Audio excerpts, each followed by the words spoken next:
All right. So last week we talked about true crime, and it was actually a pretty fun episode. I really liked it. I'm still Detectives on the case. I'm still waiting for somebody to write in and give us some clues on some of those. I know. I'm waiting for a murder to go solve. Yeah, I need a case to work on this winter. Case study. But you know what we forgot to talk about in the last episode? What's that? The absolute fact that you could have been a cold case. I could have been a cold case, and we can go into that story right now because it's a good time. If anybody, we do have it. It's on one of our, what did we call the early reels? Yeah. The early years. The B-reels that I was releasing when we were just test recording random shit. Right. But basically, I mean, it's a very... So, first off, let me preface this by saying, I only know this story as it's been told to me. I was too young to remember. Right. A baby. I was a baby. We're just going to throw a number out there. I don't know the exact one. We're going to say 18 months. Is that a baby? Were you walking? I don't know. I don't think. Gosh. So here's the thing. 18 months is... Well, I'll tell you this. So Matthew wasn't born. And Matthew and I are 2.5 years apart. Okay. So Matthew wasn't born. Okay. I don't know if Mom was pregnant with Matthew. Okay. That's a possibility. Okay. But I'm just going to guess I'm in the 18-month range because, as we'll see, this was all under the guise of a play date. So I got to be playing. You know what I mean? Little infants aren't playing, right? Right. Well, I mean, okay, so to give you like some context, Anthony was walking at 8 months, and that's early, but boys tend to trend earlier. So we'll say a year. Okay. At walking. Yeah, a year to 18 months. That makes sense. A year to 18 months. That's exactly right. So, Mom is at the grocery store.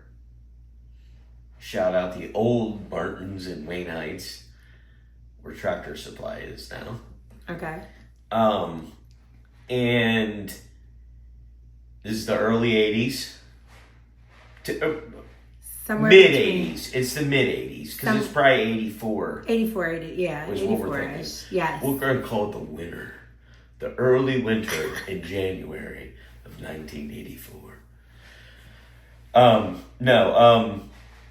Mom was at Martin. We were at Martin's.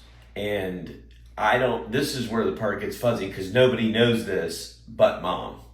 You know what I mean? And she doesn't talk about it. At this part of the story. Did we ever ask her about it? She says it didn't happen. She says it happened, but she downplays it. I'm going to bring you on as a guest. So she downplays it. All the crazy But I heard both Dad and Grandma told the story. But both Dad and Grandma have the tendency to embellish. I mean, maybe, but I still... So this is... but at the store, only Mom knew. Okay. At other points, other people in the story are active in the story. So we're at the store. We're at Martin's. Mom meets this lady who has a kid with her around the same age. And somehow, through one thing or another, I ended up going home with this lady. And I don't know we don't know if there was a phone number exchanged or the addresses. I don't know the exact details of this part. You know what I mean? Like there was some vague. Somehow there was a. Mom wasn't just going to give me to him with no address, no nothing. I mean, absolutely. So she had something to go off of. Right. Whether I think it might have been an address, okay, like a specific house or something like that.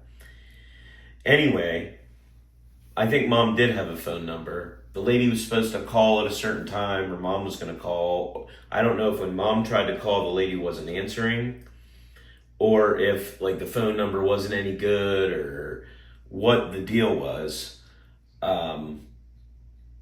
Exactly, how she couldn't get a hold of her, I don't know.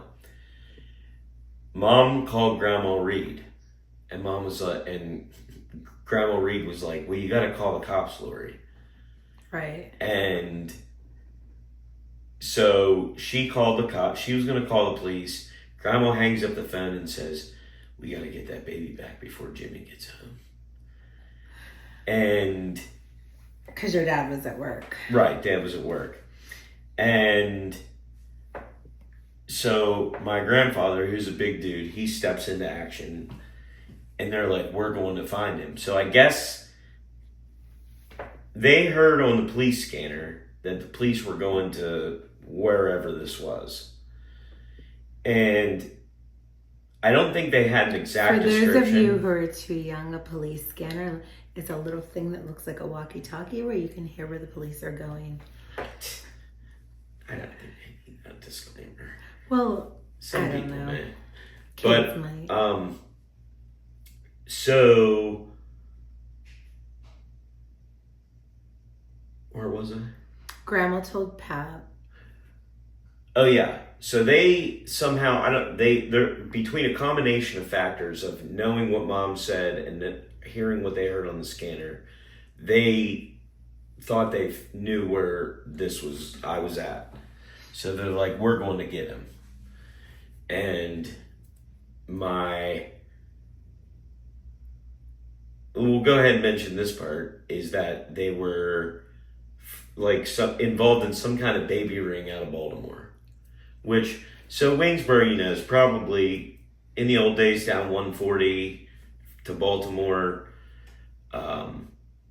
even today. So an hour, 15 minutes, something like that. An hour and 15 minutes, hour, 20 minutes, depending on where you're going. And so there was some kind of baby ring going on. I don't know how they put this all together. But so my pap and my grandma go to look for me.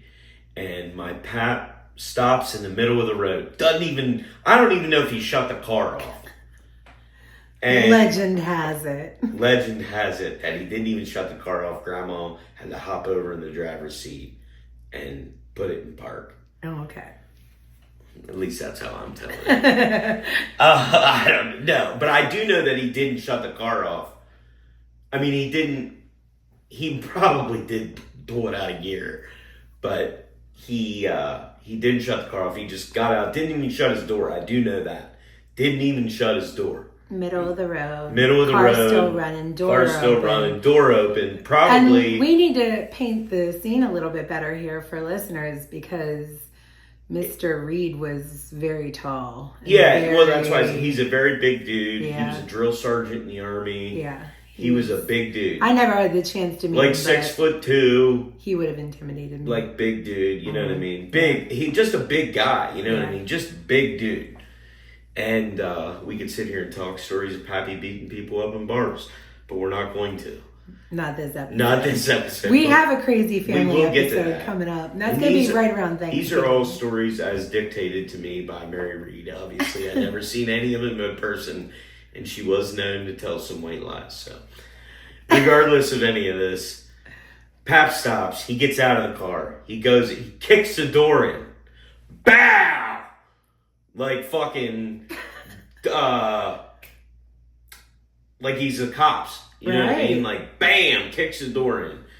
And gave him the old Hogan boot to the door. Boom! Door's down. He walks in. He says, "That's my grandson, you dirty kidnappers from Baltimore." And that's exactly how that was verbatim. No.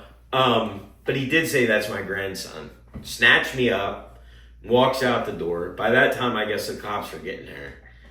And I always wondered, too, sometimes, we ventured this out there, is that, so, say Pap and Grandma don't get there, what if, or was I young enough that maybe they didn't even know what I looked like? And I got switched with another kid that was pretty close to me. Which I know isn't true because I've seen the pictures from when I was a little No, but that's holy shit, I never even thought of that. But people scenario. could do that. I mean, yeah. It could happen. If you're young enough. I mean, I think I've seen documentaries where that's happened. Yeah. I mean, you look way too much like your grandfather, Minnick, too. Right. Obviously, obviously I'm definitely in the right one, but they grabbed the right one. Pat grabbed the right one. Well, I mean, he wasn't going to make a mistake. No. Especially not at the age that I think that I was. Right, exactly. Like, if it was an infant, that's one thing. For one thing, your hair was like bright orange when you were little. Yeah, so, for sure. Yeah. Maybe this other little boy's was too, though. Little Ginger Ninja. Little Billy Bartley. That was the other little boy. No, it wasn't. You don't know this. No, I don't even know, like, obviously I don't remember, but I would like to. I wish I could young Sheldon it. How he remembers Meemaw's brisket. I know. I thought your memory was like that, but apparently didn't start until 4. It started, well, so we're talking the beginning of 84. By the end of 84, I was remembering. Because I remember what I got that year for Christmas. Oh, okay. I got a big wheel. Bigfoot, big wheel. And I also got the undeniable James, I'm going to need for you to dig into your archives and pull out the picture that corresponds with this so-called fact that he remembers from the end of 1984. Well, I also have other proof. I remember getting the Cabbage Patch doll. And I have the birth Did you get a certificate girl Cabbage Patch or a boy Cabbage Patch? You know what his name is? I have the adoption certificate somewhere in my papers. Get the papers. Somewhere in my papers. Harry Hawk Hogan. Oh, you renamed him. Actually, that wasn't 1984. That was 1985. Okay. My Cabbage Patch doll, his name was Xavier Alexander, and I renamed him to Justin. I can't remember what the name was. Justin Trudeau. She foresaw the future. It was like Justin Damien. Canadian Cabbage Patch. No, but he did have a shock of red hair. Curly red hair. A shock of red hair. I've been into gingers since I was 5. You know what I loved when I was a kid was Garbage Pat. Garbage Pail. When they came out. Because they had cards. That's why I liked them, trading cards. I thought they were disgust. You know me, I can't. I thought they were funny. Some of them were funny. I can't. They gross me out. I don't like gross stuff. But yeah. So what are we talking about this week? Ooh, I got the heebie-jeebies. Jeepers creepers. I got the willies. Ghost Dad. Ghost Dad. I did. So I remember watching Ghost Dad. What year was it? 1991. No, it couldn't have been. What year did Ghost Dad come out? Let's take a look. Because you can descript all of this right out of there. Yeah, I know, but our viewers are going to end up with it because I don't feel like fucking it. Yeah. No, Who cares about that? Yeah. If they're invested enough into watching 5 minutes of the video, awesome. He's going to look up Ghost Dad. Dad. So, it might have been 90. Yeah. Oh, so yeah, I was thinking backwards. Yeah, it definitely. I saw it in 1991. I said, I was dead on. I was dead on because I remember where I watched it. So you would have been 9 in 91? Right. I was in 10th grade. Right. I mean, no, Ghost Dad wasn't on my radar back then. When I think I did finally watch it is whenever one of my older two were like young, like maybe 3 or 4. Dad and Linda would rent movies. Oh yeah, right. So it was just every movie that came out, eventually that was like a PG to PG-13 we would watch. Right. As a family. Or when Linda wasn't home. Saturday nights.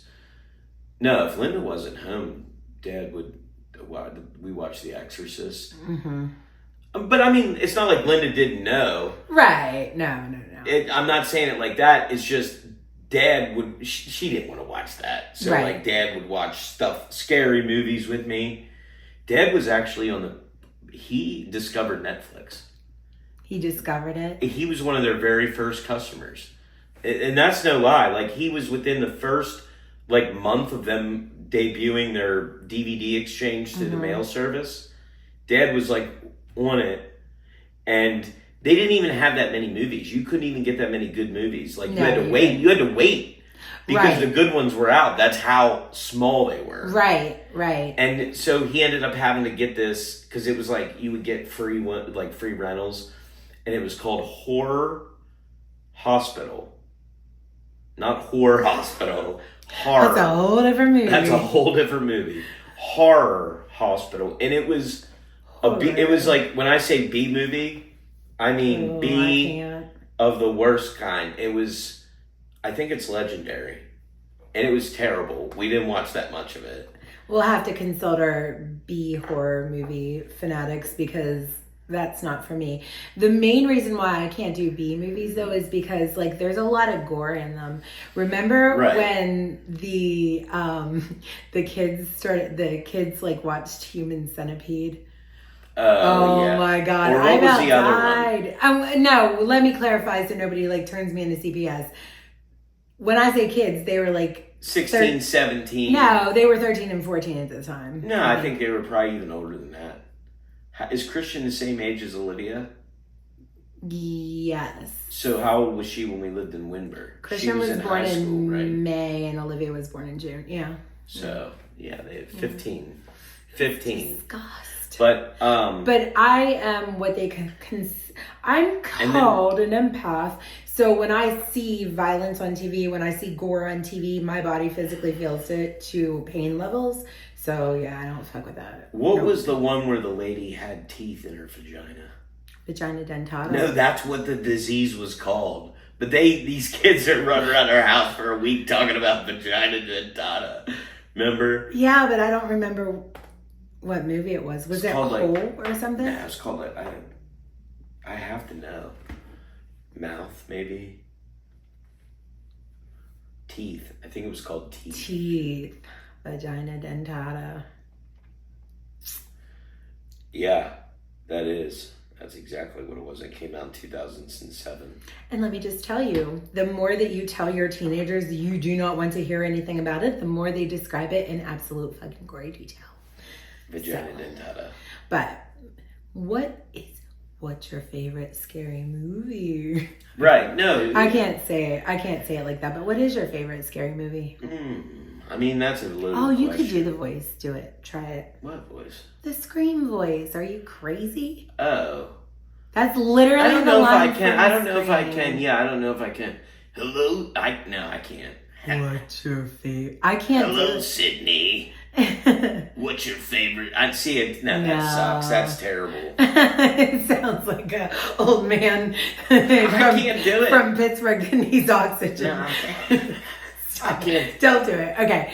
So what's your favorite scary movie? So yeah, like what is your favorite scary movie? I don't know. Let's see. I mean, it's so many. I know, there's so many good ones. And it depends on what level. Like, I mean, I have one What? one absolute, it's the only one. I can watch it every single day. I love it. It still scares me. Hocus Pocus? Yes. I'm terrified by Hocus Pocus. Halloween Town. Yes. It's so scary whenever I don't even remember what happens in that one. I do love it.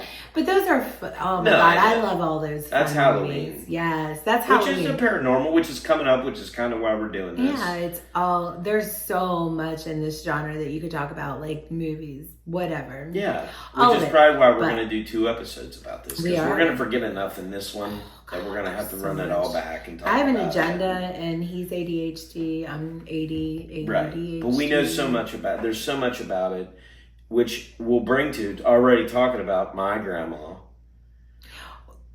Let's finish one subject. Well, no, I know, but I thought that was the very first thing I was trying to lead us back to there. Oh, no, it's not in order. Oh, okay. It's whatever you want to talk about. Right on. Well, so my favorite scary movie, and I'll tell you this, you can cut right to there. Thank you. No, so my favorite scary movie, there's so many. I mean, just flat out scary, probably Halloween.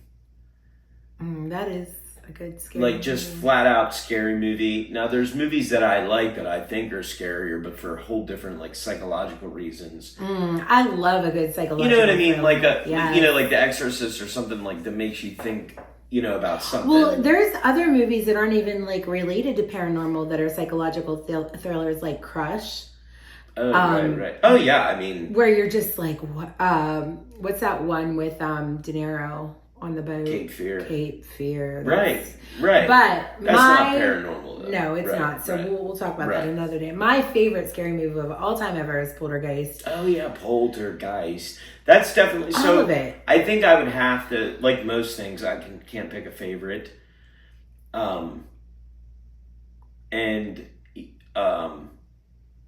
Shit. Oh, but I could do a top 5 probably, and I might have some honorable mentions. 5. But yeah, no, Poltergeist is definitely in my top 5. That's why I brought that up. Yeah, it's not my. It could be my favorite. It depends on the day. Right. But it's definitely one that I love. And I remember just watching those movies as a kid. That's the other thing, too, is watching scary movies as a kid. We watched a lot of stuff when my parents weren't home. Of course. So, that's how I saw a lot of these. And that makes it extra scarier. When you're 10 and you're putting in Poltergeist. Yes. Yeah, because I'm pretty sure that, the first time I ever saw the first Nightmare on Elm Street, I was babysitting my brother and sister. And we're all all a year apart. Not even. So that was fun because that's the time that I tried to sneak up on Amber and scare her, and she turned around and punched me right in the face. It was Nightmare on Elm Street we were watching. Well, the dad used to do that to us all. Anytime we watch anything scary, go to bed then after, the play on Linganore, the hallway.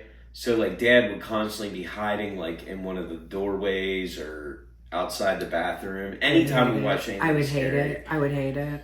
And, he would get us good. That came from he had a long history of trying to scare his brothers. They all used to do that on the mountain to each other. Sure. So, you know what I mean? He naturally... How dare you? That's what happens when you smoke weed. But yeah, so I would say Exorcist, Poltergeist, Exorcist 3, which I said it's not really a sequel to The Exorcist, but it was written by William Peter Blatty and directed by Is it William Blatty or Friedkin. Blatty? Blatty. I said it wrong. Made by the same people, whereas The Exorcist 2 has nothing to do with anything. They weren't involved. Linda Blair's in it, and it is sort of a supposed sequel. It's horrible. It's just horrible. It feels like horrible acting compared to the first third one, too. Exorcist, because Blatty was involved, because Friedkin was involved, and the book stands up too. So the book is the direct sequel to The Exorcist. Legion is the name of the book for anybody that's wondering, and it is a great story because it's this serial killer that can jump bodies in time and all that stuff. It's almost kind of like the movie. There's a movie with Denzel Washington, John Goodman, where it's like a killer that can jump through bodies. What's the name of that? Sliver. No. No. I know exactly what you're talking about. Yeah. Not Thinner. Something, man. Fallen. Fallen. Yes. That's a good movie. That's fucking scary, dude, though. I could watch that. That is scary. Speaking of, I could watch that. But when you're thinking about paranormal stuff, do you consider, so for example, what's that one movie where they, Premonition? Those kind of movies. You wouldn't really think of them as paranormal, but that's the world that I live in. Right. I have a lot of weird theories on ghosts and what they actually are, and it all kind of ties to energy, right? So, it's all the same realm for me. Yeah, and so it's definitely. But as far as, and not so much movies, but I loved books. Like Stephen King, anything that was related to the paranormal. So Stephen King, or what's that other guy, Dean Koontz, which is kind of paranormal-ish stuff. But that's all fiction. But then I like non-fiction scary stuff too. Amityville Horror. Oh, yes. That book terrified me. That is, yeah, I love that book. On an afternoon, Sunday one day. Sunday one day. Linda had all these hardback books. And it terrified me in the dining room, and so I would be, oh my God, Yeah, Amityville Horror really, really got me. But because of I had this love of all that kind of ghost and ghouls and goblins, because of Grandma Reed, because she was just always telling us ghost stories, always telling us witch stories, always telling us, all kinds of stuff. I love it. Let's talk about our grandmothers. But yeah, no, I'm just saying that's how I got into it. So well, and it's flip sides of the coin for us, because my grandmother was also very into the paranormal, but she died when I was like 4. So, well, she was a legendary tarot card reader in and around the community. Legendary. They even did a write-up in the paper about how good she was. Yeah. The Somerset Daily American or whatever did write up in... They're like, there's this scary fucking lady up there in Johnstown, dude. She'll tell you your future. First of all, she was in Wimber at the time. There's a scary lady up in Wimber that'll tell you your future. So what she did... I picture her being scary looking, though. Let me tell you what I picture. She's very... I picture like a gypsy, like you would imagine like a... Yeah, she was Irish though. She was half Irish and half German. I mean, like, she looked nothing like any of that. Nothing. Right, but I just picture her like as like a stout lady. No, little tiny lady. Mm-hmm. Really? Mm-hmm. I picture her more like a linebacker. Yeah, no. All of her sons were linebackers. That's for sure. But that came from their dad. Oh, I'm not psychic, so. You're not psychic. No, she was, she did carry some weight on her later in life because she drank, right? Heavily? Heavily. That was like her downfall. But the reason, what they wrote in the paper about her was that one of her clients called her from California and was like, I will choose to believe you if you can walk me through my home and tell me what my home looks like. And my grandmother told her down to the color of the curtains what her house looked like. Wow. So it said in the paper. I don't know because I never knew her. Right. But so I grew up with that kind of air of mystique in my life where when I turned like 12, right, and I'm starting to get ready to rebel because remember I was an anarchist when I was younger. So then it's like that's every book that I could take out of the library was on witches and ghosts and all of that. And I had witches and bitches brew. Yes. Bitches brew. Yes. And I surrounded myself with friends that wanted to like look into that stuff. So it was, from a very early age, I've been kind of really into it. Well, see, so for me, grandma, I had 2 older cousins. And, one that was particularly, not that much older, but like 5 or 6 years. So, like, teenager when I'm like a younger kid. And, like, him and all his friends would always come to grandma and she'd be telling them stories. Because they were, like, going around exploring. So I'm just, like, listening to all this, like, And where you grew up, to be fair, there's so much paranormal history in that area. There's paranormal history.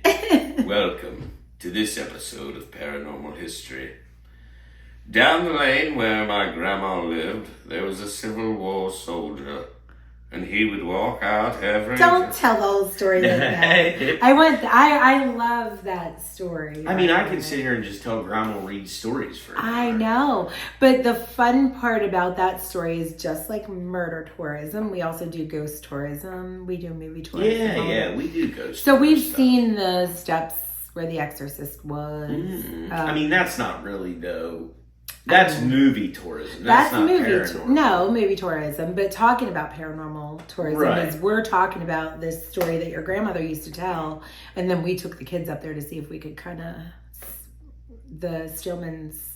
Oh, you're talking about Stillman Marker. I was talking about at her house. Oh. I was talking about the Civil War soldier that was buried at the bottom of the lane. Oh, I didn't know about that one. Yeah, so everybody kept seeing this soldier, multiple people, and they'd be like, who's that standing down there? And wait, at the house that she lived in last or when she was younger?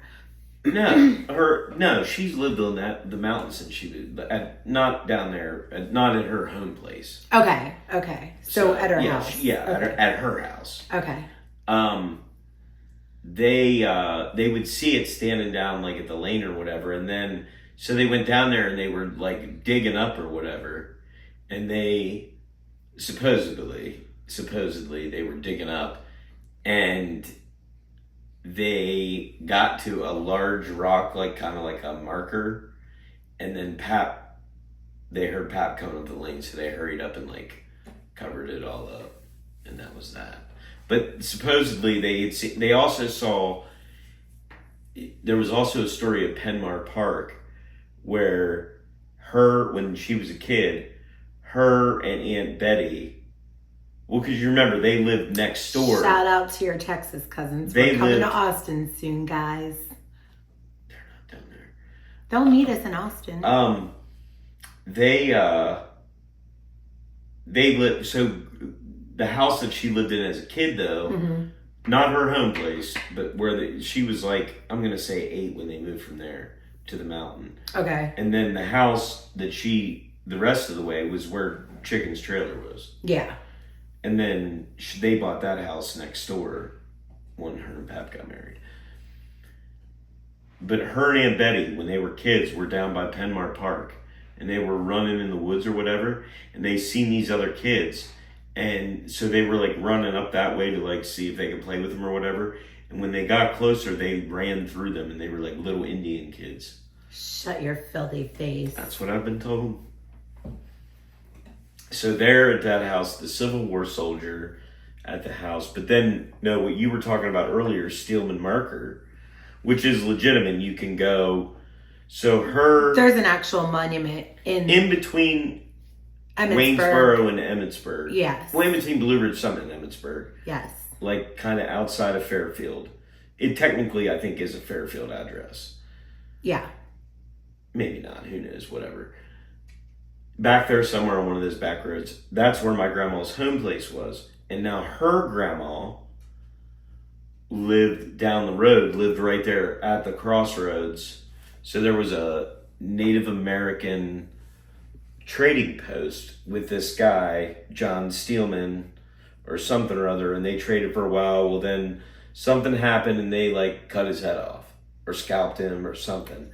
And then supposedly he wandered around like Ichabod Crane as a headless horseman. He was the original. And my grandma said that you could hear, like, you would see him and stuff like when she was a kid, when she would be at her grandma's house. Now, speaking of her grandma's house, now her grandmother, her Grandma Hall, the one whose house I'm talking about, Grandma Hall was the one that was supposedly like the source of all the witchcraftery. All the witchcraftery. And a couple stories that I heard about Grandma Hall. And Grandma Hall was kind of like your grandma in the sense that she was very much known in the community for being a healer or whatever you want to call it. Well, here's what's crazy about that too, is that, and we watched that documentary earlier on the Salem Witches, is that these women were religious. Like my grandmother was devout Eastern Orthodox. And now see, that's not what. Well, she was raised Catholic, and then Right. she converted to Eastern Orthodox, but it's the same thing. One can get married, one can't. No, we were sinners. So wait, your grandmother Hall was not religious? No. From what I understand, I thought she read Bible passages. I mean, not that I remember any stories about that. I'm not going to say that she didn't, but somebody will probably correct me. She might have been religious. Who knows? All my Bartlett family's screaming right now. Their family, none of those people on that side of the family ever were, you know what I mean? I don't ever remember any of them like being a part of religion. Yeah. That's insane. I never heard of that. Now, Pat's family. Well, yeah. But Grandma's family. But your Pap's family comes from a line of preachers. Right. He was his dad was a preacher. But Grandma's family, I don't ever remember religion being, well, they were like old hillbillies, man. They didn't need that shit. They had real problems. They didn't have food to eat. Nature was their religion. Well, but that's what I was getting at, is Grandma Hall was really like a healer. You know what I mean? And I'm sure that they probably were religious in the sense of like, you know, people say that they're religious in the sense of like, people would say they were religious today Whereas they didn't go to church every Sunday, but right, I'm sure that they double click the mail screen. I'm sure that they would never tell anybody if they didn't exactly believe that, because that's not what you did back then. Right. No. But no, I don't ever remember. They weren't like devil worshippers. No, nothing like that. I'm not saying that. I'm just saying that there was no real religious side passed down. There was no Could it be that they were part of the ancient pagan tribe that never accepted Christianity? I mean, it very well could have been. What's their ancestry? What region are they from? Germany. There's some good Germanic like tales. We're gonna have to look that up for next time. There's a lot. That's where they were Odin worshippers. That's where folklore comes from. That's where a lot of that shit comes. The fucking Brothers Grimm. That's all fairy tales. Yeah. German mostly. They were the. Yeah, my grandmother she was half German. That old half German Irish. magic, yeah. Yeah. That old German. Ooh, they were from somewhere in the Black Forest. Speaking of old German magic, remember I need a cough syrup recipe, and it comes from the pine trees somehow, and only Germans know how to make it, and I need the recipe, please, and thank you. Remember, Barb was telling us her German mother made that cough syrup, and it was only when certain trees were in season, and it was only certain parts of the tree. It wasn't the bud, it wasn't the sap. Right. I don't know. Yeah, so I want to go back. But it's ancient German healing is what I'm saying. Yeah, I want to get back to great grandma here now before I forget this. Don't let me forget, people. The story that I remember most, now, like I said, great grandma was not great grandma. It was my grandma's grandma. So whatever that is, 3 greats. Yeah. 3 greats. The greatest. It was my grandma's grandma. The greatest grandma. I misspoke. I apologize.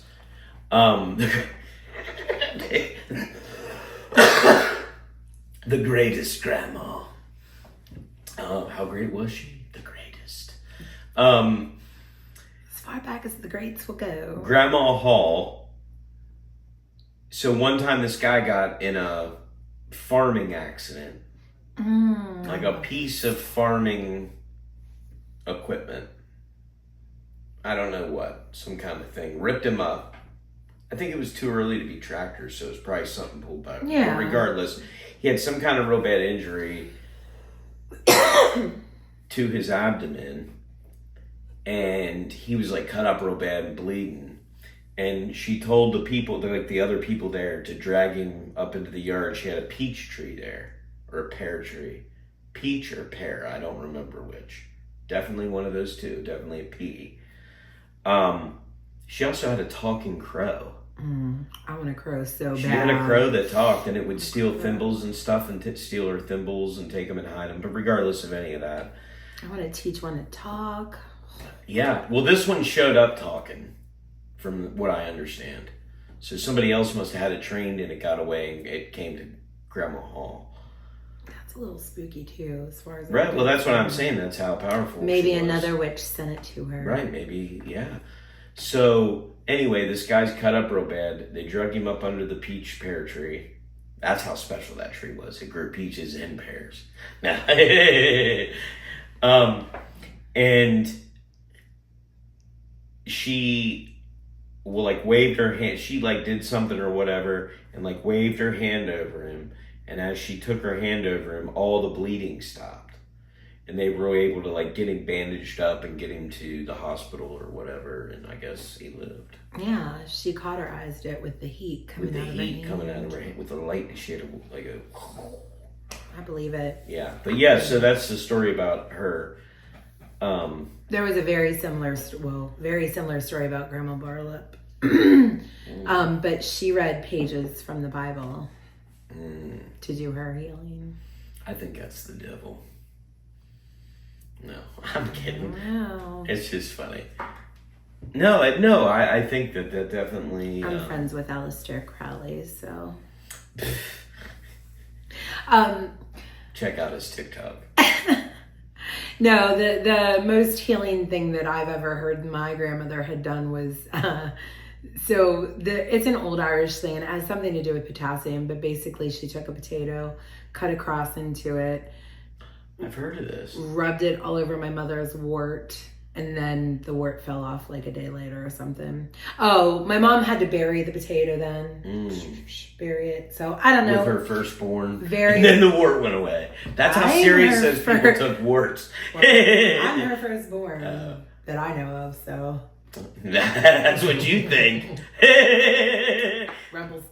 Rumble potato skins took the other one. Yeah. You never met Sarah. Statistically, it's a boy, so you never met my brother Nick. Right, yeah. God, I'm starting rumors. I've done all the DNA tests. What were we talking about? Oh, the healing powers of our grandmothers. Right, healing powers of grandmothers. Yes. So then, so I went through this phase, and now I think I want to get back in. No, I'm joking. So I decided to study. My whole family is crazy. So not Miami Mike, but my Uncle Al. He believed... Al Bundy? No, Al Skabowski. Al Skabowski? Yeah, Al Skabowski. Al Skabowski. Al Skibo. He firmly believed, and I probably have some old emails printed out, that he could, what's that called when you leave your body while you're sleeping? Astral project. Astral project. Yeah, my grandma believed that she could too. She told me some stories. Yeah. I don't know. I take all this with a grain of salt. I don't know. I know, mean, in but the sense of like, some of the things are weird that they tell you. Like, so it's like, I don't know what to think. Right. It's like, well, and that's a perfect segue into what I was about to say about all that. Hold on, I got something on me. Is that, so I decided to study self-hypnosis. And basically the whole gist of self-hypnosis was later revealed in 3 wonderful movies called The Matrix, 1, 2, and 3. But it's like the power of your subconscious mind to hold thought. So you can think something with your conscious, but your subconscious could also be thinking at the same time. And you cannot do something that's out of sync with your subconscious. So when you're practicing self-hypnosis, you try to move a ball. And you're trying to get your subconscious mind to, as much as you could tell yourself all day long, I can move this ball. But until you get your subconscious mind to believe that you're moving the ball, it will stop the ball from moving. Right. And I've done it. Like, I've seen the ball wiggle. And then as soon as like my subconscious kicks in and it's like, that's not real, it stopped moving. So then kind of like the floor in Poltergeist. That's exactly it. Like, it's all kind of interrelated. All the energies, all the things. I think they're all controlled by our brain somehow, and we just don't really know. Right. That's the thing, is I just don't think we have a full understanding of how everything works. So right. And so like some things seem crazy. Right. When in reality, what did people think rain was not in reality. 10,000 years ago? Water falling from the sky. Right, but did they think that it was the gods pissing on them? They thought it was Jesus' tears. They did. They probably did. They probably told their kids it was Jesus' That's tears. God crying. Yeah. God crying. Thunder. God bowling. Yeah. Lightning. That's God doing something. He's angry. He's angry. He just sounded like Saul when you said that. God's angry at me. What else though? There was other things. Rainbows. God loves you. Right, exactly. What else? Everything was God. Until science had a definition for it. Yeah, just look at the gods of like older religion, like, Greek stuff and all that. They have like a God for everything. Right. Everything that nature does, they had a God for it. Right. And over time, we got... Where were we? Your grandma was known as she did the wart thing, basically. Oh, that was the most healing thing she did, was the the healing of my mother's work. But like I said, she was renowned. So here's what happened though, is there were people who, after my grandmother died, there were people in my mom's extended family and other people in my mom and dad's circle, because they had a lot of friends when we were younger that they ran around with, that all had a reading from my grandmother or knew somebody that had a reading from my grandmother. So like, my hair's doing crazy shit, sorry. So like, it's my uncle's sister-in-law. Every time she sees me, she just grabs my hands and tells me, I know you have the gift. And it's funny because I don't like talking about it, like, unless I'm in a very close and private setting of people that I love, because I do have some type of intuition and I never honed the skills. So it works when it wants to, it doesn't when it doesn't. And it zaps my energy because I'm also bipolar and partially probably autistic. So like, it just drains everything out of me to do a reading. But I love doing them when I'm on, and I've been successful at doing readings before. I mean, you know, right. I've never, like, whatever comes out of my mouth, I don't like pre-think it. I just let whatever's going to come out of my mouth come out of my mouth. And sometimes it's not made sense to the person. Sometimes it's been so descriptive that I've made the person cry. Like, and then I feel like a counselor, which I never wanted to be. So. Well, I mean, that's part of what that is, though. I think that goes hand in hand. You can't tell people about their life.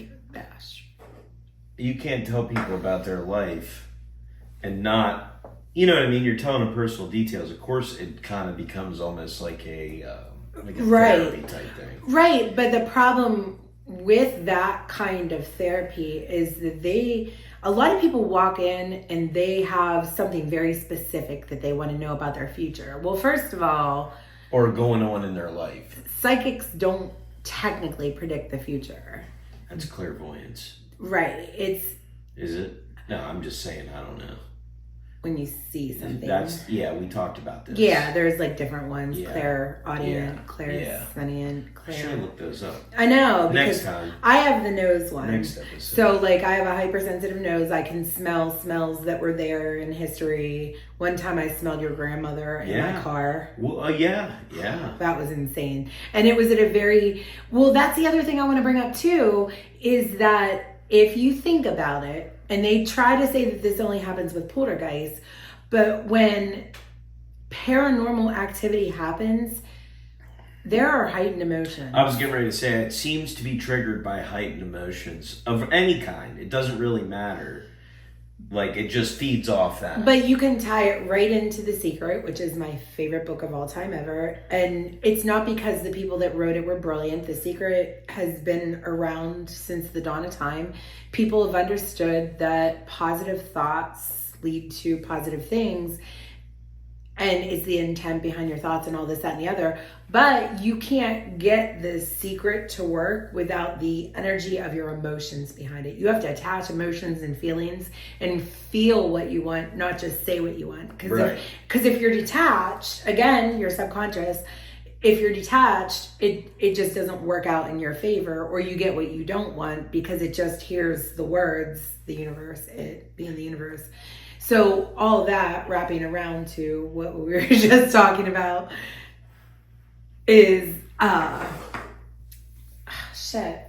grandmothers. Right. And you doing readings. Is that in doing a reading, I'm getting the person's emotional energy at the moment. Like I'm feeling their emotional energy. Right. And when I feel... You're reading them. Yes. And when I feel despair, it's like... I can't even, it drains the shit out of me. A lot of it's fun though. I like doing it when people are drunk at parties because their expectations are different. They're giddy. They just want to know if they're getting laid later. Right. Those are fun. I can do those. Right. But if they want to know what the next 5 years of their life is going to be, or should they dump their current boyfriend, that's not what I want. Right.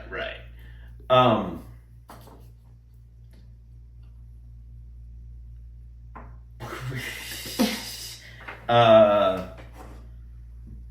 what the hell did I don't even remember. I know, there's so something I was much gonna to say talk there. about. But going into like personal stories, I'll share my one personal. Like I mean, I've gone looking a lot. We talked about that, a lot of ghost hunts, a lot of stuff like that. Yeah. I mean, and I've heard weird noises, had some weird experiences, but nothing really crazy. Nothing that you haven't seen on an episode of Ghost Hunters. Nothing so crazy that I'm like, this is unbelievable. Right. But so we lived in Waynesboro on South Potomac Street. I had been here the one night I was home by myself, and kept hearing this old timey music. And I mean, I looked everywhere for this. And I upstairs, downstairs, in the basement. I walked outside, I wouldn't hear it anymore, but I could hear it from inside the house. I asked the neighbors if they were no, they didn't have anything like that going on. But it was like the old, like ragtime, like. And the house closest to us on that side of the house was abandoned. So there was nobody on that side of us. So it wasn't like I said though, when I walked outside I couldn't hear it. Well, I didn't tell anybody about it because I just chalked it up to whatever. And then we were sitting there with our daughter talking about, she had seen something weird upstairs or heard something. I don't remember the exact scenario. And you brought up that you'd been hearing old-timey music. And I started crying immediately because I was that scared, because I was like, what is happening right now?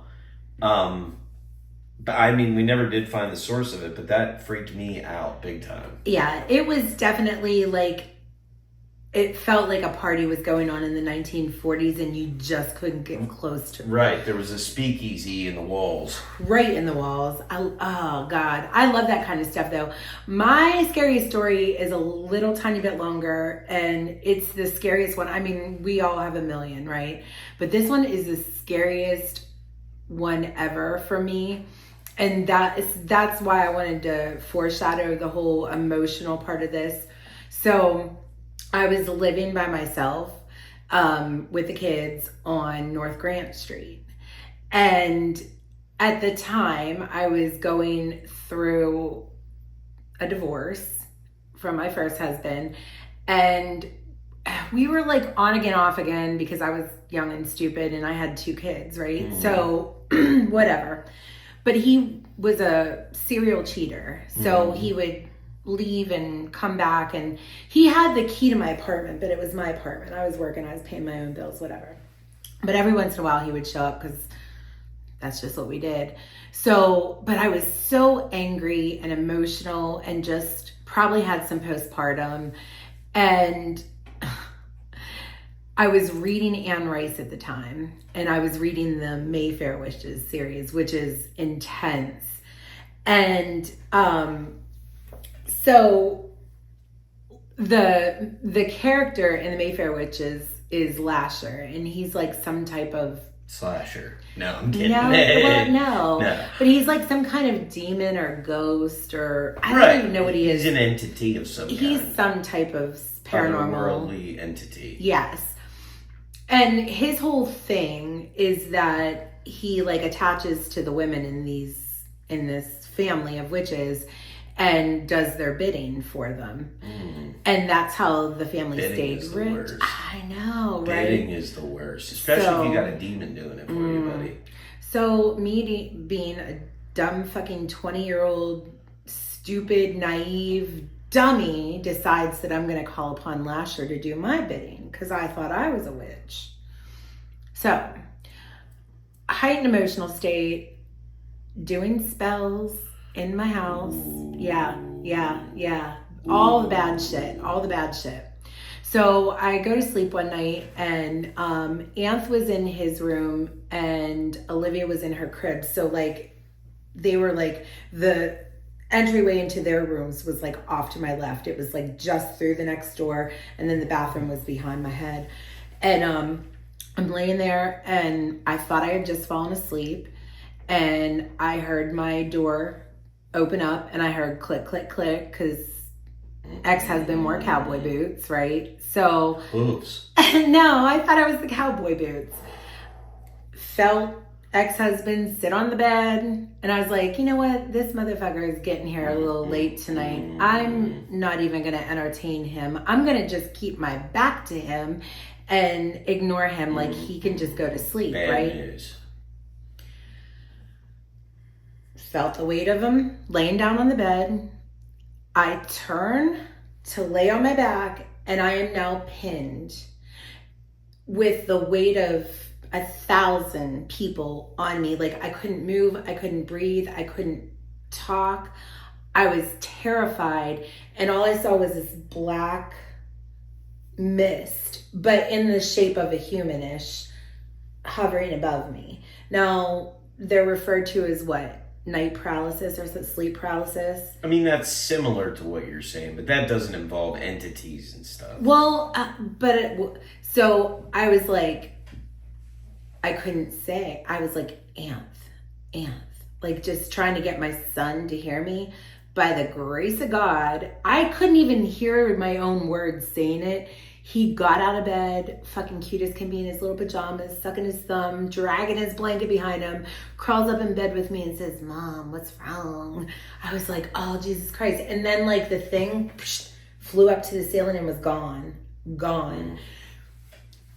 I've never been more terrified, right? And then for the whole next week, there was a tree right outside my kitchen window filled with starlings. Just constant, I thought you were gonna say it was tapping on the window. Like no, starlings. And then like a day after the starlings came, there was a whole episode on Ricky Lake of paranormal shit. And I was like a Ricky Lake fanatic. Yes. Well, I worked in the evenings, so like during the day, I like laid around and just watched fucking talk TV all day. Yeah, I mean, well, there was nothing else on. I mean, the kids were young; they were like 2 and 3. So we Shout out Montel Williams. We would do crafts, and we would do crafts in the living room while I was watching Ricky Lake and Montel. What up? No, Montel always had psychics on there. Sylvia Brown. Yeah, I was obsessed with her, and I was so sad that some of her stuff was debunked. I still feel like. So again, this is not like you can just turn it off and turn it on. Some psychics, I believe, are very psychic. And I think that they get to a point where they have so much fame that they feel like they have to be on all the time. And so they make shit up. Right. I mean, right. Both things can be true. Right. They can both be psychic and full of shit. Right. That's exactly it. I'm going to guess that psychics are like every other group of people. 90% fucktards. 10% good. Legitimate, good, real deal. And I would venture to guess that even Tyler Henry doesn't have 100% successful readings every single time. Who could? Right. What are you doing? Anything that you do, you're not. Even the best football players aren't good 100% of the time. Right. You know what I mean? Every skill that you have is never going to be always on. Right. I mean... Right. And that's another reason why. So, I mean, there was probably about 10 years ago, you were in very grave danger of being the husband of another Teresa Caputo. Because I just walk up to people and start talking to them, never telling them that I was psychic. But when I feel somebody's energy that's off, I like to try to make them happy or say something nice or give like a little... And a lot of times that like I get like in return, like I really needed that right in this moment. And I feel that. I'm getting a little emotional even saying it, but because I just remembered when this episode is going to drop. Oh, right. Speaking of psychics. Speaking of mediums. Yes. Speaking of mediums specifically. There's a little tiny hamlet in New York State called Lilydale, New York. We first saw it on an HBO documentary. Mm-hmm. Go check it out. It's on Max. Lilydale. I think it's just called Lilydale, right? Yeah, I think it's just called Lilydale. But it's a town that formed after the spiritualist movement back in the, Western New York was very, that's where Mormonism comes from. From 1850 to 1900, there was a lot of that's where the Seventh-day Adventists came from. Mormonism, Christian Science. That's what, or they're spiritualist. That's what I was trying that's to. Yeah, but they're. I thought Christian Science was like Indiana or something. Well, so the Lilydale Assembly is a Christian-based assembly, but they're not universal Unitarianism. That's not what they are. They're a Christian sect, that's open to That's how the spiritualist movement was. They believe in communication with spirits, yada yada yada. Yes. Lilydale is the world. I mean, maybe it's not anymore, but during the time of the documentary, I'm sure it still is. A town with the world's highest concentration of psychic mediums living in one town. Yes. I mean, that's basically all the town is that. Right. Like, in order to live there, you must be a member of the Lilydale Assembly, right. And then you can buy a house there because it's like an HOA, basically. And it's so quaint. It feels very there's a lot of Victorian mansions. It almost feels like a time capsule. It does. Like frontier town, but like of a different era. But it puts you in the mind of like a town that's set up to be like it's from whatever. But they also have like history there about the what? Don't do your elbow on the table when you're sorry. They also have like a lot of history there about the spiritualist movement through the ages, yada yada yada. But you can go there and learn stuff. You can you can talk to the different psychics, but they have, I don't remember, like twice a day we'll say they have 2 services where you go to like this big outdoor church kind of thing. I like to refer to it as a grotto. Like, that's what it feels like. It's an outdoor, it's in a grove. The things are made out of with the trees. Right. It's also located in like one of the oldest old growth forest in the eastern United States. Oh, okay. Right, because out west they got all kinds of stuff. Right. So in the eastern United States, it's one of the oldest old growth forests. So if you're like, and these trees are humongous and they're beautiful.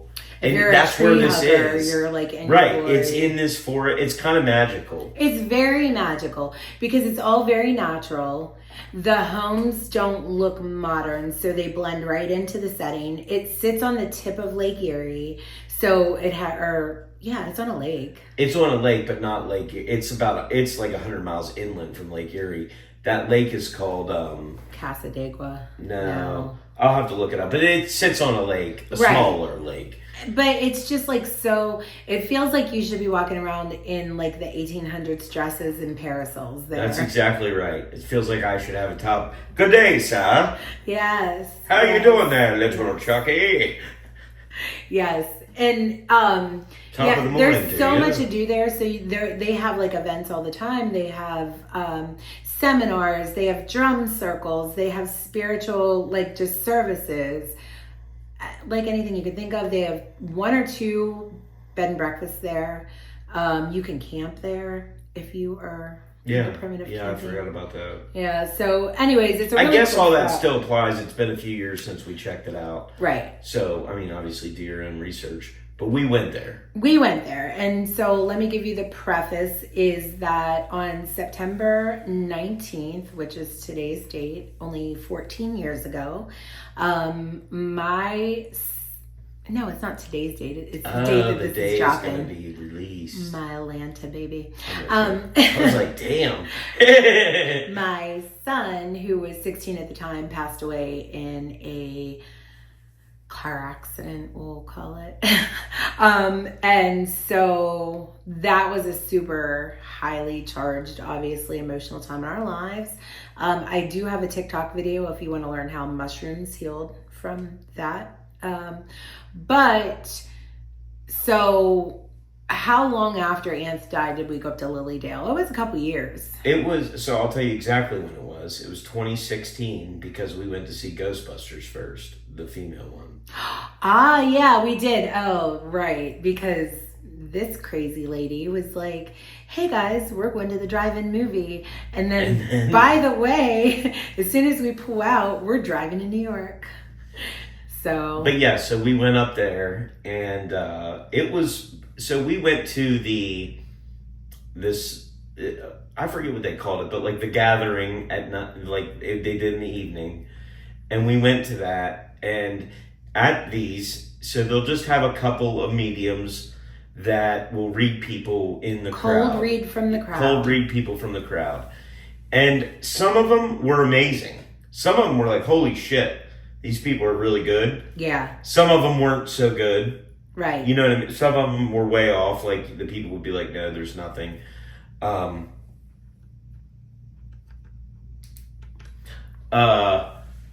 No, there's nothing.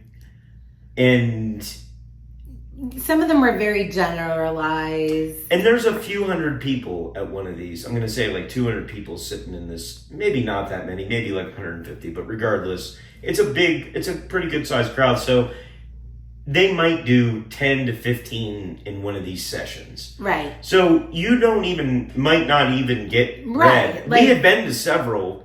Yeah, there was 3 throughout the day, and this was the last one of the day. Right, and we hadn't gotten any kind of attention. None. Throughout the whole thing at all. And there was a lady who we believe is now the head of the whole thing now. Yeah, she's like the president of the Lilydale Assembly. But she was just visiting from Ohio. Is her name Amanda? Yeah. Amanda Cook, maybe, or something. I have no idea what her last name was. I'm sorry, Amanda. But, we'll tag you in the episode so you can get some cred. So she was just... She was newer at the time. She was visiting there. She wasn't someone that lived there. She was just visiting from Ohio, I believe. And you take it from here. Well, I don't even know what to say. So... It was you, me, and Dakota. Yeah, the 3 of us were sitting together, and God. So she zoned in on us, and she said that she's seen a man around us, and we kind of looked at each other because, Dakota wouldn't have had anybody at that point. No, we didn't think that. We were wondering who the man was. We were. What she was saying didn't really make sense. Right. Initially. And then she's like, oh, hold on a second. She's like, it's not a man, it's a man-child. Which my son was probably about 5'10", probably went about... He might even been 6 foot by that point. 6 foot. He was a big kid. Yeah. Big kid. Yeah, and he went like 250 pounds, probably solid. Like, he was just hulking. And so when she said a man-child, we like kind of looked at each other and we're like, I can't. And so she was sitting, and then she's like, I see him putting his arms around you, and he's joking around. And he's talking about skateboarding, and he's talking about, I don't remember. Well, all so the specific how we things. knew for sure, it was because when Anth died, he was running around with some skater kids. And she said, he's on a skateboard, but he's not very good. And that was very, he was so clumsy. No, that was right. So yeah. And so like, if I never ever had experienced any psychic thing in my life, like that would have made me be a believer. Like fucking, it was crazy. And I don't remember what else she said, but something else like hit bad, like real heavy. He said something. She's like, he said something, and I don't remember what it was. But I remember it hit like a ton of bricks. Yeah. It was like something about like he was supposed to go this way. Yeah. Yes. Yeah. That this was the way it was supposed to happen. But also that he was running around hugging other people too, which would have been him. Right. Yeah. It was just very good and obviously we still talk about it today. We still get choked up about it. Yeah. Well, today's the anniversary, or like not today physically, but when we drop this episode, it is going to be the 14th anniversary of his death. So as you can see, that's crazy. It still hits us. Yeah. But so that was probably the craziest psychic experience we've ever had. Yeah. What else is on my list? Well, mediumship. Mediumship. No, so I'll tell that other story real quick. So I don't believe I'm a medium. Right. I don't think that I get things from the other side. You're not talking to dead people. No, I'm not talking to dead people. I get very heavy intuitions about things. But remember when we were out, were you with me in Gettysburg when I read for that couple? No. So I was out at my girlfriend's house in Gettysburg, which we can talk about Gettysburg for a whole nother 2 hours. I mean, holy shit. Right, because we got married in Gettysburg. Gettysburg's our spot. But so I was reading for this couple, and it was a gay couple, and they were getting ready to move to Texas. And the kid just wanted he wanted some affirmation that moving to Texas is the right thing. So these guys are both military, and obviously at this time, this was like 2016, being gay in the military was acceptable, but maybe not. These guys were both buff. One was a lawyer, right? So they were like, they were so just loving, beautiful people, but gorgeous, sexy gays, if you ask me. And they just had everything going on for them, right? They were even Republicans, which I didn't understand at the time, but I do now. So he wanted affirmation because he wanted to start a business, and he wanted to start a personal training business when they got to Texas. And that was too much information for me. I don't like having that much information going into a reading, but I went in and I was like, okay. But I was trying to like get a feel for the cards, and my brain wouldn't let me, because I just kept seeing this woman standing over. So you remember the beds we all had when we were like 7, 8, they were like wooden, the wooden frame bunk beds that had the ball tops. Do you know what I mean? Like, yeah. They all look like old wood. Yeah. Exactly. Everybody knows what you're talking about. Well, it was that with like a quilt that was like from the 70s maybe. And I saw this little boy laying in bed. He was probably about 9 or 10.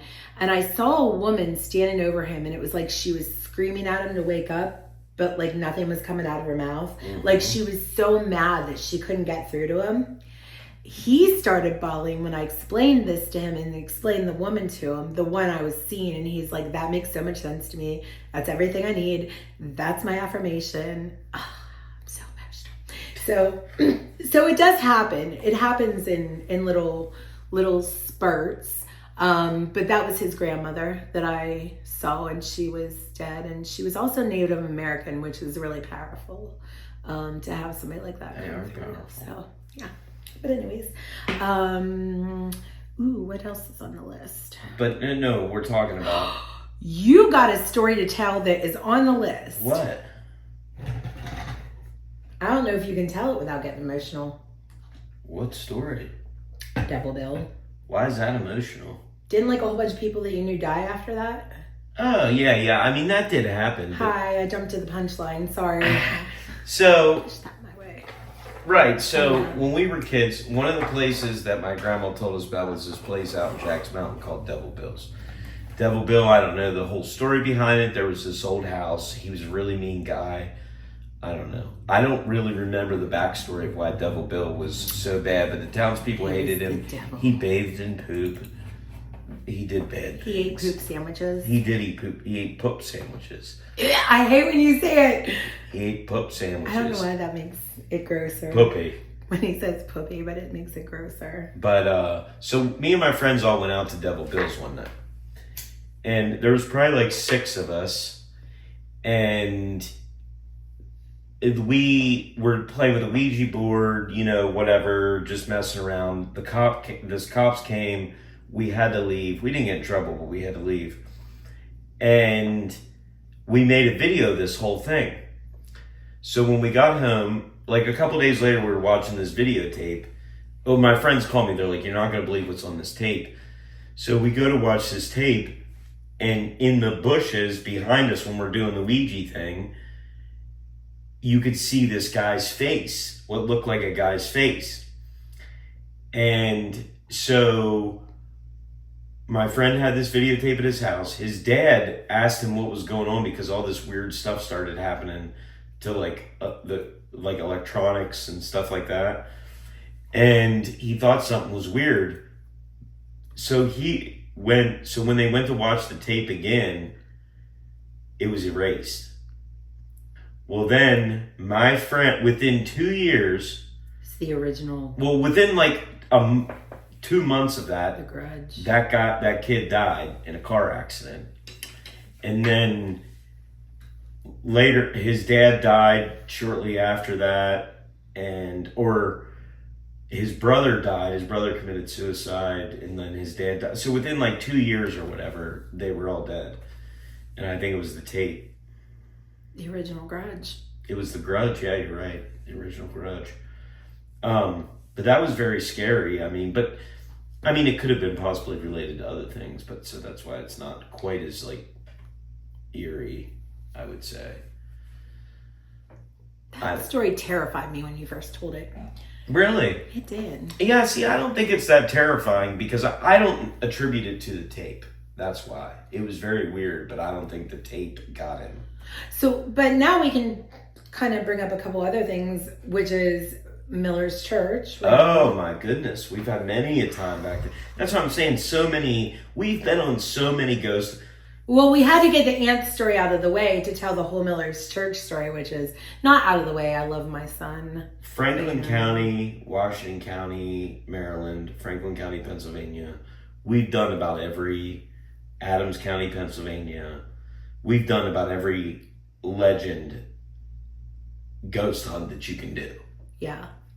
We haven't done, no, we Even haven't. part of Frederick County, Maryland. We haven't done Cashtown though. That's on my bucket list is the Cashtown Inn. I would like to do a Right. real paranormal. Well, I didn't mean necessarily Gettysburg because that you could do that every day and not get for all of it 100 in, years and yeah. not get all of it in. I mean, we did the ghost walks and stuff. They're all cool. We've been to a couple different ghost walks over the years. And we've been to places that our friends have taken us to and told us about. Ooh. Just like Saks Covered Bridge. Yeah, Saks Covered Bridge. That was awesome. The Right. scene of one of the many weddings that he's failed Right. to.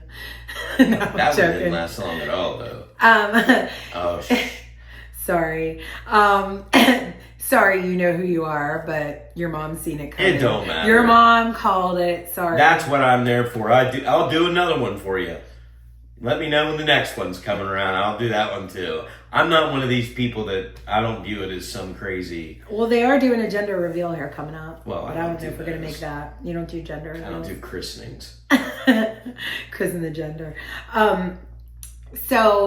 But what I don't know the name of that pizza place now, but there's a pizza place down on York Street that used to be the Moose. Now that's some ghosts I could get behind, buddy. Oh, I can. Some ghosts back. Phantom tossing pizzas. Phantom pepperoni smells in the air. Who's cooking stromboli? Oh, that's the ghost. no, but seriously, I love so ghost stromboli. that building is huge and old, and I don't know what it was before it was the Moose. Oh, you're talking about the Moose. Yes. Yeah. But so you walk in the front and it's a huge bar, but off to the left was the kitchen. There was a bowling alley, but there was a dumbwaiter in that dark ass hall. Dumbwaiters are the devil. Fucking The terrifying. devil's playground. Dumbwaiters are the devil's playground. And so then you walk through the bar and there was a convention hall, like a big event space with a huge stage. And in order to lock up at night, you had to go... Turn around 3 times, hail Satan. Yes. Yeah. You had to go back through the stage, get up onto the stage in the dark, and shut the bolts on the back doors. Well, so one night it was just me and my friend Justin fucking sitting there. No, thank you. And I was like, I'm going to close the back doors, watch the front. He runs his fucking little groundhog ass the whole way around the back of the building, and I get to the back doors and go to lock them, and I hear this doo-doo-doo-doo-doo. That was fucking terrifying. I never wanted to close the Moose again. I mean, we're talking Gettysburg. Luckily, I had friends that would stay and close with me, but I did not trust nary one of them after that ever. And the dumbwaiter, I did hear it move sometimes when I was there by myself, and I fucking hated it. Hated it. That place was scary. Did it ever deliver the devil? To my knowledge, yes. no. It brought the devil and a trip around the kitchen. Ooh. With the best bologna you'll ever eat. The best bologna. Shout out Booker's Meats, McKnightstown. Yes. Right outside of Gettysburg. It is oh man, my favorite butcher shop. But they make this bologna there that'll Don't talk about the bologna. The bologna will blow your fucking socks off. Don't talk about it. Don't run out of it. Shh. The bologna will blow your fucking socks off. Their bologna is in the Gilded Trash Hall of Fame. I mean, it's the best bologna. Like, oh my God. I don't even want to. Don't talk about it anymore. Well, since you brought up food though, what is your favorite thing that you look forward to every time? Skittles. Oh no! Every Halloween time, right around Halloween, there's a resurgence of a very popular food product. Count Chocula, Frankenberry, Boo-Berry. Now they got this new bitch. I don't know. I don't like Caramella. I don't want caramel flavored cereal. No, thank you. I don't like any of But them. they did have they got the fruit monster. The wolf, the fruit. I don't know what it is. Something. Fruity mummies. No. The mummy is Frankenberry. I don't know what they are. But there's another one, the fruit wolf. Or something like that. The fruit wolf will get you. Yeah. Fruit wolf. I want a shirt that says fruit wolf. And you've become quite the pumpkin carver over the years. I have become quite the pumpkin I was going to carver. make him carve one and put it on the dais. But speaking of haunted cereals, I once had a box of grape nuts. And it haunted me until the day I died. No. We are still alive, so it must still be haunting you. Why would grape nuts I haunt don't you? know. I was just being silly. Oh, you are silly. Well, back to you were talking about McKnightstown. I mean, you were talking about Cashtown. You're talking about all the areas around Gettysburg. What you forgot that we were talking about is Miller's Church. Oh my God, Miller's Church. So Miller's Church is this place outside of Hagerstown. Supposedly there's a lot of local legends. You can go research it for yourself. Because we don't know nobody knows what the exact story is. Everybody's been told there was devil worship, this and that. But I actually tried to dig into some of the history back when I was in high school. It's all word of mouth. And it's all word of mouth. There was no real definitive things, although I will say that the founder of the church, when I looked him up in the Franklin County Biological Index, which tracks every person ever born in Franklin County throughout history, he's born in the 17-somethings. He was on page 666. Shut your filthy. You lie. No, he was. We had it in the video. That was Blair Witch. When I was in high school, Blair Witch came out. And in journalism class, you were like making a little documentary about something scary. And me and my friend, also named Justin, did Miller's Church. We talked to my grandma. We did, you know what I mean? We went out there. But we did a lot of history research into the area, and that's when I found that the founder of the church, Jacob Miller, was on page 666 of the 1790 edition. No, I don't have it, whatever, of the Franklin County Biological Index. That's insane. But we actually chickened out of going out there. We went out in the daytime. We did full investigation. We chickened out at night when we went out. We went out there and got scared, left, went back to my mom's house to shoot the scenes in the woods. And lucky for us, we were like pretending like to be scared. But there was an entire flock of turkeys surrounding us in the pine trees, and they all took off at once and scared the shit out of you. ever living daylights out of it. I don't know if you ever heard a flock of turkeys take off, but it sounds like a goddamn engine. That's it's like awesome. That's fantastic. 40 turkeys flapping their wings. Oh, man. I love it. So I actually had an experience at Miller's Church when I was younger. A bunch of us rode out there, and to be fair, I had an old Dodge something or other. Like, it wasn't the best of cars. We're just going to say that. Right. So it could have really been car trouble. Who knows? But there was a story that if you go out to Miller's Church and get up to right before you come down the hill to where the cemetery would be on your right, if you turn your lights off, that a car would come speeding up and just plow through. The Devil's Dragon. Yeah, like it was like a hearse, allegedly, or whatever, and it would just drive through you. So Ghost train. We turned the car off, and then the car would not turn back on. And it was the scariest thing. And the radio turned on, and it was doing that like fuzzy shit. Hold on. So we pushed the car out into like a farmer's lane to get it off the road, and we started walking down the road. So this guy comes out, and he's in a truck, and he's like coming out of his driveway, and he's like, "What are you doing?" And we were like, "Our car broke down back there." And he's like, "Were you back at Miller's Church?" And we were like, "Yeah." And he's like, I'm Miller. He's like, "I'm the ghost of Miller's Church." He was like, "No, I'm just joking. I'll give you guys a ride." But he wanted me to sit up front. And it was a truck with one cab. And there was like... try to touch you. So I made my friend Brian get in the front seat with us and sit in the middle. I made Brian get in the middle. And when he got to the end of the lane Brian's never been the same. No. What's the main road there? Leitersburg Pike. When he got out to Leitersburg Pike, they all just jumped out of the back. And I was like, "Well," and swung the door open and jumped out. I was so fucking scared. So it's funny you say that, though, because the story that one of the stories that Grandma used to tell about one night that Pap came home drunk, and they would leave when he would come home that drunk, and they took my Uncle Bo's gremlin, I believe. Oh my God. But back then, here's the story though, you could park. You could pull into where the church was. And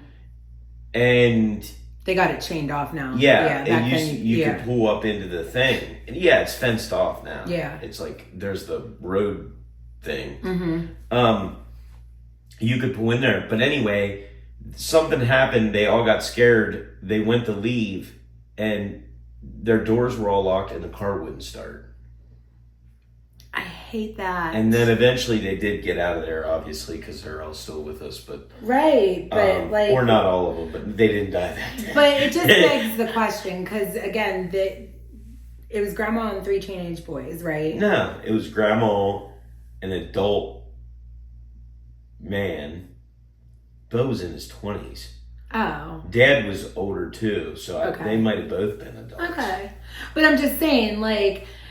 Young men. Young and probably emotional and heightened emotion because you're thinking of ghosts and trying to be scared and all that.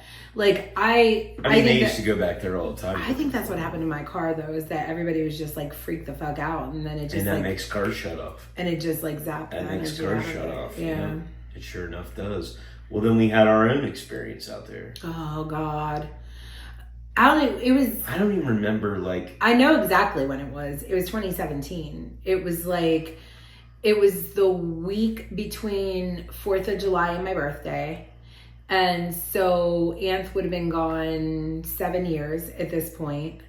And we were out riding around, and I was just thinking about him, you know what I mean? Mm-hmm. And when we do that, like, I have his funeral CD that we play. We listen to all his songs. Right. And, I wanted to go up to the cemetery, but it was starting to get dark, and the farmers that live up there, they get a little pissy when they get pissy. They're Mennonites. They're Mennonites, and you know how they get, boy. They'll come out and get you. But so I didn't want to fool around with all that. So we were like, okay, let's just go out riding around Miller's Church. And I don't even know. Like I don't know if we slowed down or if we stopped. Stop moving the table. It was smiling, but yeah, good. Well, my camera was going like this. But I felt somebody kick the back of my seat. Right.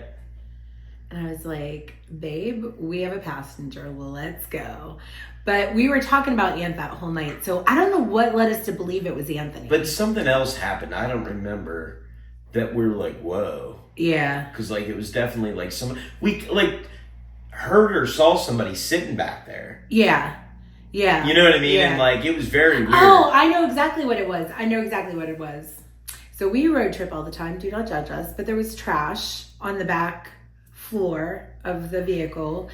And it sounded like somebody was back there kicking the trash around to get their feet settled. That's exactly what it was. And I remember we saw somebody sitting back there too, though. yeah, like you definitely there was like a spectral image. That's the whole thing. Is I'm scared to death to look in the rear view mirror when we're traveling to see if there's anything behind me. Because I swear to Christ, there's somebody behind me like 40% of the time. Like the old scary stories to tell in the dark. Speaking of paranormal, that was a book that I was scared to read because that book came out when I was like in first grade. What was it? Scary Stories to Tell in the Dark. Oh, yeah. It was just like a collection of ghost stories. Yes. And oh, buddy, was I terrified. I didn't even want to read it. I was like, I didn't even want to read Bloody Mary. That's how scared I was of it. Because it had a thing in there. You've already said it once. Biggie Smalls, Biggie Smalls, Biggie Smalls. I love that episode. It's so good. I could totally watch that. Mm-hmm. Bloody Mary. So. Oh, I used to try that, buddy, and I'd be scared shitless. Well, I mean, so that's the thing is, like, we all grew up in the age of Bloody Mary, Candyman. Candyman. We grew up in the golden age of, like, horror movies and stuff of ghosts being talked about in movies, TV shows, books. So like that was very much a part of it was our pop culture. Yeah. Very much a part of our pop culture. Yeah. So like Ouija boards, obviously. Yeah. Like me and my friends used to mess with Ouija boards all the time. And sorry guys, hate to burst your bubble, but I was the one moving it 90% of the time because I just wanted to scare the shit out of you guys. Amber, Susie, if you're listening, it was me. There was never a guy who died on a motorcycle. I made that whole story up, but it was fun. So, oh my God, I used to make shit up all the time. So that's the thing is when I was younger, I used to pretend that I was more psychic than I was. I know. I used to pretend that I was psychic all the time. I mean, I am kind of psychic, but not then. And what else did we used to do? Oh, light as a feather, stiff as a board. No, I think, if I recall, you never had heard of that one before. No, but I feel like, is that the one they did that movie? Yeah, you like stick I mean, I think I had heard of it, but like, never knew anybody that did it. We've done that so many times and it works, and I don't know what it is, but you have to have like 2 or 3 people on each side of a person, and you just stick your your 2 fingers right up under the person, and you start chanting light as a feather, light as a feather, stiff as a board. They don't like it. No. You can pick them up like that. It's crazy. Pick them up. I've seen it done. I've been there. I've done it. It's so easy. They become light as feather. I don't know what it is. It's like some kind of crazy psychic phenomenon. No, I know. Well, that's the other thing too. I'm sitting here thinking of all these stories because, I literally could talk 2 hours with Grandma read stories. But let's talk a little bit about ghost hunting TV shows. Because... Do we have to? No, we don't have to. No. Yeah, no. No, because at a certain point, there was never ghost hunting. Before ghost hunters, you might hear about it at historical places, people doing these things. But like, before the movie Ghostbusters... Like ghost hunting wasn't real. I mean, yeah, like... You had people like Ed and Lorraine Warren, but that wasn't ghost hunting. They were helping people with... To get rid of ghosts. Like, to get rid of ghosts or whatever, which is a little bit different. I love the Warrens. Yeah, I mean, that's a whole nother diatribe. But So when Ghost Hunters came out, it was like, oh my goodness, there's professionals. It was like the real Ghostbusters. Right. These people are really gonna... Well, before that, there was that MTV show, though. No, Ghost Hunters was before that. Ghost Hunters came out before Fear? I think so. I don't think it did. But they're two totally different types of shows. They are two totally different types of show, but it was the same... It's the same concept, only one people Yeah, I guess it did come out way after, but...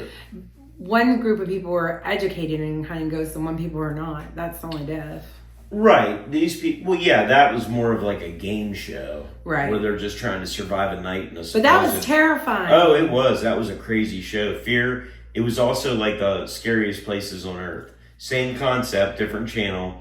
Scariest Places on Earth was my shit, though, because it had the one and only... What's her name? Zelda Rubinstein. Yeah. And she'd get on there and be like, welcome to Bavaria, one of the scariest places on Earth. And then Linda Blair was the host, but it's narrated by the poltergeist lady. Are you kidding me? Right. Come on. I love it. Great show. Ghost Hunters. We're talking about Ghost Hunters being like the first ghost hunting show. Yeah. And then there's 1,000 since then. So much so that it's not even cool to watch. None of them, these boxes where they talk to go, and you're like, and it's like, and they're like, I heard it say Satan, did you? It said Satan. And you don't know what it says. We tried an experiment. Don't watch it when they play those. You'll never figure out what the fuck it says. Right. If you don't watch, because they always flash the word up on the screen, you're not. Or they say it. Right. And you're like, oh, they'll be like, oh, it said no murder or whatever. It didn't. It really didn't. Just stop it. We know you need content. Back to filler. It's back to filler. Right. It's just like the damn... How many ghost Luminol. hunting shows do we need?